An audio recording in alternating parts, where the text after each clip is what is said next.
Bəziləri ağızlarını büzürlər. Gedin açın gözünüzü baxın, Amerika polisi ildə neçə nəfəri öldürür?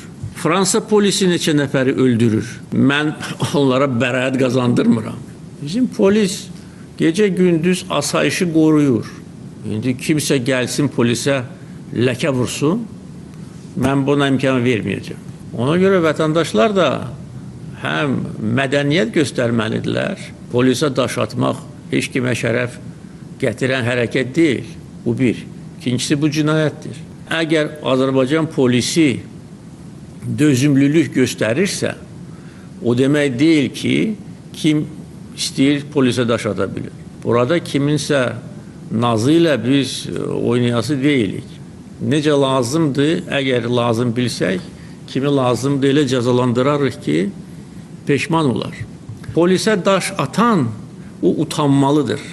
Ailəsi qabağında, uşaqları qabağında, ictimaiyyət qabağında. Çünki ictimaiyyət görüb eybəcər mənzərəni. Təbii Sərvətlər Nazirliyi ən azı səhlənkarlığa yol verib. Nəzarətsizlik nümayiş etdirib. Xarici investor bizim təbiətimizi zəhərləyib. İnsanlar haqlı olaraq öz etiraz səsini ucaldıblar. Amma onların səsinə baxan olub? Yox. 1 gün, 2 gün, 3 gün, 5 gün. Və hara baxırdı Ekologiya və Təbii Sərvətlər Nazirliyi? Vətəndaşların bir hissəsi təhribatçıların fitnəsinə uyaraq ədəbsiz hərəkətlər ediblər, qanunsuz hərəkətlər ediblər.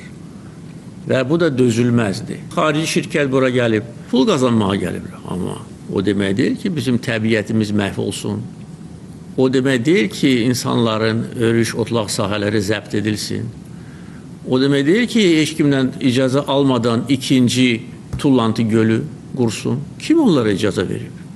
Görünür, ya sövdələşiblər, Ekologiya Təbii Sərvətlər Nazirliyi ilə, ya da ki, onu öz başına eləyiblər. İndi mən demişəm ki, getkinlə, orada cəmaatla danışın, o torpağın, havanın nümunələrini götürün, beynəlxalq ekspertləri cəlb eləyin. Dedim, çünki indi ola bilər ki, nazirlik bir halda ki, bu hadisənin səbəbkarı olub.